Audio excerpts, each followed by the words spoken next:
네, 안녕하세요. 연합인포맥스 이마람 특파원입니다. 오늘 미국 현지 시간으로 6월 17일 3대 지수 혼조 마감을 했습니다. 어제 뉴욕 증시가 기록적인 폭락을 했기 때문에 이에 따른 반등 시도가 오늘 있었는데요. 그럼에도 불구하고 다우가 하락 마감하는 등 혼조된 흐름을 나타냈습니다. 시황 같이 보겠습니다. 네, 오늘 다우 지수 전장 대비 0.13% 하락한 수준에서 마감을 했습니다. 약보합 수준에서 마감을 했는데요. 결국 3만 선보다 낮은 수준에서 한 주의 거래를 마무리하게 됐습니다. S&P 500 지수는 전장 대비 0.22% 상승 마감을 했습니다. 나스닥 지수 오늘 제일 큰 폭으로 반등을 했는데요. 전장 대비 1.43% 상승을 하면서 1800선에 거의 근접한 수준에서 마감을 했습니다. 네, 오늘 뉴욕 증시 3대 지수가 이제 반등 시도를 이어가면서 섹터별로도 엇갈리는 흐름을 보였습니다.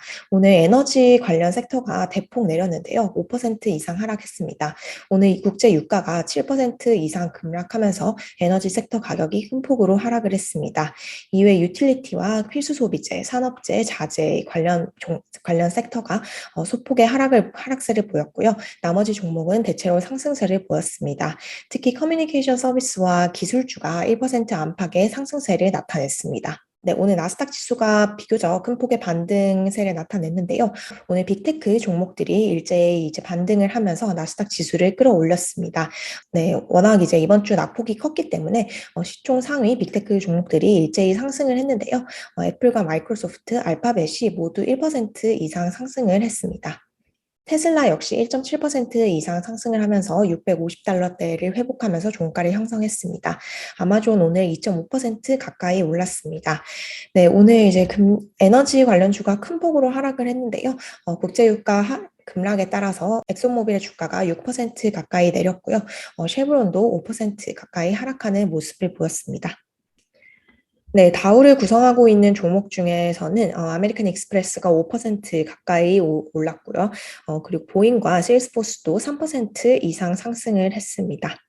네, 오늘 하루만 보면 3대 지수가 혼조 마감을 했고, 또 나스닥 지수가 살짝 반등을 하기는 했는데요. 어쨌든 이번 한 주간으로 보면 이제 3대 지수는 역대급으로 좀 부진한 흐름을 보였습니다. 네, 이번 주에 주요 지지선이 상당히 많이 깨졌었죠. 다우가 이제 3만 선 아래에서 마감을 하게 됐고요.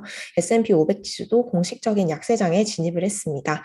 이번 한 주간 기록으로 보면요. S&P 500 지수가 6%가량 하락을 했습니다. 이렇게 S&P 500 지수, S&P가 한 주에 6% 가량 하락한 것은 지금 2020년 3월 코로나 팬데믹 저점 이후 최악의 한 주였다고 합니다. 다우도 이번 한 주 동안 5%대 하락세를 보였습니다. 나스닥 역시 5% 하락을 했습니다. 네, 오늘 뉴욕 3대 지수는 이제 장중 하락과 상승을 거듭을 하면서 등락을 되풀이하는 모습을 보였습니다.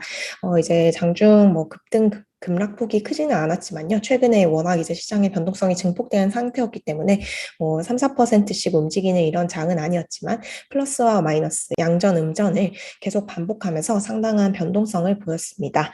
네, 오늘이 이제 내마녀의 날이었는데요. 지금 주가지수 선물 그리고 옵션, 개별 주식 선물, 옵션이 동시 만기가 도래하는 내마녀의 날이었습니다.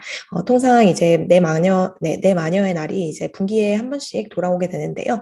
이제 통상 내마녀의 날이 다가오면 거래량이 급증하고 또 이제 시세가 들쭉날쭉한 흐름을 보이게 됩니다. 아무래도 이런 포지션을 털 것이 있기 때문에 트레이더들이 움직이면서 상당히 좀 변동성이 있는 날로 오늘 볼 수 있을 것 같습니다. 네, 하지만 요새 최근에 이제 주가가 하루에 4% 이상 빠지는 것도 흔한 일이었기 때문에요. 오늘 이렇게 심리가 크게 위축되거나 또 개선되거나 하지도 않았던 그런 날이었던 것 같습니다. 네, 오늘 장에 대해서 전문가 평가입니다. 네, 옥스퍼드 이코노믹스의 이제 선임 애널리스트가 이런 얘기를 했는데요. 지금 현재 시장이 exhausted market이라는 표현을 썼습니다. 이번 주에 정말 이슈가 많았죠. 연준의 28년 만에 자이언트 금리 인상에 따라서 오히려 주가가 이제 급 랠리를 보이다가 또 폭락하는 이런 흐름을 보이면서 시장의 어떤 심리가 굉장히 취약해져 있는 상태고 굉장히 변동성이 증폭이 되어 있는 상황입니다. 그렇기 때문에 지금 시장이 상당히 좀 지쳐 있는 상태고 거기다가 이제 연준의 긴축이라든지 경기 침체에 대한 우려는 계속되면서 어떤 불확실성이 해소된 게 많이 없기 때문에 상당히 이제 투자자들이 이것을 소화하는 시간을 가지고 있다라고 얘기를 했습니다. 그 과정에서 변동성은 이제 여전히 계속 클 것이다라고 얘기를 했고요. 네, 또 이제 오늘이 미국 시간으로 금요일인데요. 다음 주 월요일은 뉴욕 증시와 이제 채권 시장이 휴장을 하게 됩니다. 미국이 이제 6월 19일에는 준텐스 데이라고 노예 해방일인데요. 이게 6월 19일이 일요일이기 때문에 그 다음 월요일이 대체 공휴일로 되어서 이제 월요일 날 증시가 휴장을 하게 됩니다. 롱 위켄드라고 하죠. 이제 긴 주말을 앞두고 있기 때문에 지금 상당히 조금 오늘 포지션을 밀고 간다기보다는 좀 이제 좀 쉬어가는 흐름이 나타난 것으로 볼 수 있을 것 같습니다. 네, 이제 6월 FOMC가 마무리가 되면서 제롬 파월 연준 의장을 비롯한 이제 페드 인사들도 이제 발언을 내놓고 있는 모습입니다. 이제 오늘 파월 의장이 연준이 주최한 컨퍼런스에 참석을 해서 연설을 했는데요. 이 연설에 나서서 연준이 인플레이션을 이제 억제하기 위한 굉장히 강력한 의지를 가지고 있다라는 점을 재차 강조를 했습니다. 바로 며칠 전에 6월 FOMC가 끝난 기자 간담회에서도 이 파월 의장이 인플레를 매우 주의 깊게 보고 있고 그것을 이제 통화 정책의 최우선 우선순위라고 언급을 한 바 있는데요. 거기에 연장선으로 지금 생각을 하면 될 것 같습니다. 이렇게 설명을 했는데요. 연준이 물가 안정에 대해서 지금 하고 있는 이 강력한 약속이라는 것을 언급을 하면서요. 이제 연준 동료들, 즉 다시 얘기해서 연준 위원들이 얘기하겠죠. 연준 위원들과 이제 파월 의장 자신은 2%의 목표로 인플레이션을 되돌리는데 매우 집중하고 있다라고 얘기를 했습니다. acutely focused라는 표현을 쓰면서 이제 어떤 좀 비용을 감수하더라도 인플레를 반드시 내리겠다는 그런 강력한 의지를 다시 한번 드러냈습니다. 네, 또 오늘 연준이 이제 미국 의회에 제출하는 통화정책 보고서를 공개를 했는데요. 여기서도 이제 물가 안정 의지를 굉장히 강력하게 피력을 했습니다. 이제 FOMC가 물가 안정을 다시 회복하기 위해서 무조건적인 전념을 할 것이다라고 강조를 했는데요. 이제 unconditional이라는 단어를 쓰면서 이제 어떤 비용이 있더라도 인플레를 반드시 내리겠다라는 뜻을 되풀이를 했습니다. 네, 연준 위원들의 발언도 나왔는데요. 연준 내에 대표적인 비둘기파로 꼽혔던 인물입니다. 닐 카시카리 미니애폴리스 연은 총재가 이제 여는 홈페이지에 자신의 입장을 표명을 했습니다. 이렇게 얘기를 했는데요. 자신은 6월 FOMC에서 75bp 금리 인상을 지지했다라고 밝히면서요. 7월에도 추가 75bp 인상을 지지한다라고 밝혔습니다. 이제 통상 비둘기파적인 입장을 보여준 인물이기 때문에 상당히 좀 놀라운 수준인데요. 상당히 매파적인 발언을 내놓았습니다. 기존에 이제 통화 완화를 선호하던 인물조차도 이렇게 강력한 자이언트 스텝을 2번 연속 단행을 해야 된다라는 것을 보여주는 셈인데요. 연준 위원들의 인플레에 대한 이런 인식이 얼마나 엄중한지를 볼 수 있는 대목입니다. 한편 이제 6월 FOMC에서 소수 의견을 냈던 총재죠. 에스더 촐지 총재 같은 경우도 오늘 발언을 했는데요. 본인이 이제 75bp에 찬성을 하지 않고 50bp를 찬성했던 이유는 이제 이런 정책의 불확실성을 주는 것이 부정적이기 때문이다라고 설명을 했습니다. 네, 이제 파월 의장을 비롯한 연방준비제도가 이 물가 안정 의지를 오늘 또 재차 표명을 한 가운데 이제 금융시장은 약간 경기 침체 공포에 다시 집중을 했습니다. 이렇게 지금 연준이 인플레를 무조건 어떻게든 잡겠다라는 의지를 너무 강력하게 표시를 하고 있기 때문에 어쩌면 이 고강도의 긴축이 세계 경제 그리고 미국 경제의 둔화 그리고 어쩌면 침체까지 이끌 수 있다는 공포가 좀 굉장히 커졌습니다. 이 경기 침체 공포에 오늘 국제유가가 7% 이상 폭락을 하면서 배럴당 110달러대 아래로도 떨어지기도 했는데요. 지금 상당히 시장에서는 경기 침체가 크게 반영이 되고 있는 모습입니다. 네, 오늘 이제 채권 시장 같은 경우도 이 경기 침체 가능성에 굉장히 좀 민감하게 반응을 했는데요. 통상 이제 경기 침체가 발생한다고 하면 장단기 수익률 역전 현상이 발생을 하게 됩니다. 이제 풀어서 말씀드리면 원래 이제 장리 채권 수익률이라고 하죠. 10년, 20년, 30년 동안 이제 돈을 맡겨놓은 게 금리가 더 높아야지 정상인데요. 이제 워낙 10년 후에 미국의 경기가 침체를 겪을 가능성을 반영을 하면서 오히려 장기 수익률은 하락하고 그리고 단기 수익률은 오르는 이런 수익률 왜곡 현상이 일어났습니다. 오늘 이제 5년물과 30년물 국채 금리가 역전이 되면서 5bp 가량 이제 역전이 됐고요. 장중에는 8bp 가량 역전이 되었습니다. 2년물과 10년물을 이제 경기 침체의 전조로 가장 많이 보는데요.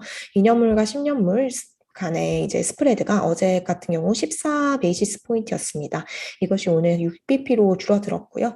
상당히 채권 시장도 경기 침체 가능성, 연준의 고강도 긴축에 따른 침체 가능성에 집중을 하고 있는 모습입니다. 네, 금융시장뿐만 아니라 경제 주체들 역시 지금 상당히 좀 안 좋은 경제 전망을 보이고 있는데요. 이제 월스트리트 저널이 보도를 했습니다. 이 컨퍼런스 보드가 미국의 기업 최고 경영자 그리고 최고 경영진 750명을 대상으로 조사를 했는데요. 이제 60% 이상의 참가자들이 향후 12개월에서 18개월 사이에 경기 침체가 발생할 것이다라고 응답을 했습니다. 상당히 지금 심리가 좋지 않은 모습이고요. 네, 또 이제 컨퍼런스 네, 오늘 또 컨퍼런스 보드가 경기 선행 지수를 발표를 했습니다. 미국의 5월 경기 선행 지수를 발표를 했는데요. 이제 5월 지표가 전월 대비 0.4% 감소를 하면서 좀 두 달째 부진한 흐름을 보였습니다. 경기 선행 지수가 상당히 좀 부진했다라는 의미로 볼 수 있을 것 같고요. 지금 미국 경기 주체들이 얼마나 미국 경제를 조금 비관적으로 보고 있는지를 드러내는 부분인 것 같습니다. 네, 오늘 또 발표된 경제 지표인데요. 미국의 5월 산업 생산입니다. 미국의 5월 산업 생산이 전월 대비 0.2% 증가하는 데 그쳤고요. 이제 전월에는 산업 생산이 1.4% 늘어섰습니다. 여기에 비해서 상당히 좀 안 좋은 수준으로 나왔습니다. 오늘 발표된 이 경제 지표들이 일제히 조금 부진한 모습을 보였고요. 이런 부진한 경제 지표는 결국 경기 둔화 우려로 이어지면서 증시에는 좋지 않은 영향을 미쳤습니다. 네, UBS의 수석 주식 전략가 이렇게 설명을 했는데요. 이 중앙은행의 긴축이 강도가 강해질수록 경제 성장과 주가는 결국 하방 압력을 받게 된다라고 설명을 했습니다. 네, 또 다른 전문가는 이렇게 설명을 했는데요. 연준은 지금 금리 인상을 단행을 하고 있지만요. 동시에 양적 긴축도 진행을 하고 있습니다. 6월부로 미국 국채 보유량과 MBS 보유량을 단계적으로 지금 줄여가고 있는데요. 아직까지 이 QT에 따른 이런 경제 여파는 아직 조금 알려지지가 않고 있는 상황입니다. QT에 따른 경제 여파가 아직 이제 금융시장에서 드러나지는 않은 상황이기 때문에요. 이런 걸 확인하기 전까지는 QT의 여파를 확인하기 전까지는 이 주가의 바닥이 왔다고 보기에는 좀 어렵지 않나라는 분석을 내놨습니다. 네, 오늘 IB 보고서 중에 조금 가장 인상 깊은 보고서인데요. 뱅크 오브 아메리카의 주식 수석 전략가 마이클 하트넷이 보고서를 작성을 했습니다. 과거 S&P 500 지수의 약세장 흐름을 조금 분석을 하면서 지금 현 시점에서 현 주소에서 이것을 어떻게 좀 적용할 수 있을지에 대한 인사이트를 내놨습니다. 우선 이제 좀 부정적인 얘기를 했는데요. 만약에 과거에 S&P 500 지수 약세장의 흐름을 우리가 그대로 담습할 경우 그 역사를 그대로 이제 비슷한 패턴을 따라갈 경우 S&P 500 지수가 S&P 500 지수는 올해 10월까지 약세장을 계속 유지를 하게 될 것이다라고 얘기를 했습니다. 이제 통상 약세장이 발생하면 이제 300 며칠 동안 계속 약세장이 진행된다 뭐 이런 분석이 많았죠. 그렇기 때문에 S&P 500 지수 약세장이 10월 19일경에 끝날 것이다라고 얘기를 했고요. 이 경우 이제 과거의 흐름을 그대로 따라간다면 S&P 500 지수가 3,000선까지 떨어질 수 있다라는 굉장히 비관적인 전망을 했습니다. 하지만 하트넷 수석은 이 3,000이라는 숫자는 과거의 이런 약세장을 분석한 그런 모듈에 끼워 넣었을 때 나오는 숫자이지 자신의 공식적인 전망은 아니다라고 얘기를 했는데요. 뱅크 오브 아메리카 같은 경우 이제 스태그플레이션 1970년대에서 80년대 사이에 그런 스태그플레이션이 다가오는 이런 최악의 시나리오가 펼쳐진다고 하더라도 S&P 500 지수가 3,200선까지 하락할 것이다라는 전망을 공식적으로 내놓고 있습니다. 하트넷 수석 같은 경우 만약에 이제 지금 현재 우리가 겪고 있는 약세장이 과거의 패턴을 그대로 담습해서 만약에 S&P 500 지수가 3,000선까지 내린다고 하더라도요. 그 이후에는 이제 강세장이 연결이 될 것이다라고 관측을 했습니다. 이후 강세장에서는 이제 2배가량 주가가 상승해 또 다시 6,000으로 올라갈 수가 있다라는 뭐 이런 얘기를 했는데요. 이렇게 설명을 했습니다. 통상적으로 강세장은 이제 64개월 정도 지속이 되면서 저점 대비 198%의 리턴 수익률을 보장을 한다라고 얘기를 했습니다. 즉 이제 3천까지 떨어지면 6천까지 오를 수 있다라는 얘기지만 상당한 기간 이후 이제 64개월 이후 얘기이기 때문에 이제 상당한 미래에 대한 얘기죠. 네, 현재 주가에 대해서는 지금 아직도 어떤 랠리가 펼쳐진다고 해도 이것이 어떤 의미 있는 반등이라기보다는 약세장 속에 있는 일시적인 랠리라고 표현을 했습니다. 결국에 이제 주가가 좀 오르더라도 그 고가에서 매도하는 sell the rip이 계속 나올 것이기 때문에 좀 이제 하방 압력이 있다라고 진단을 했고요. 하지만 이제 이번 약세장이 이제 끝나게 되면 주식 투자자들에게는 상당한 기회가 있을 것이다라고 또 얘기를 했습니다. 이제 2분기, 올해 하반기에 만약에 이 주가의 그 급락이 마무리가 될 경우, 이제 S&P 500 지수를 좀 매수를 하라라고 권고를 했는데요.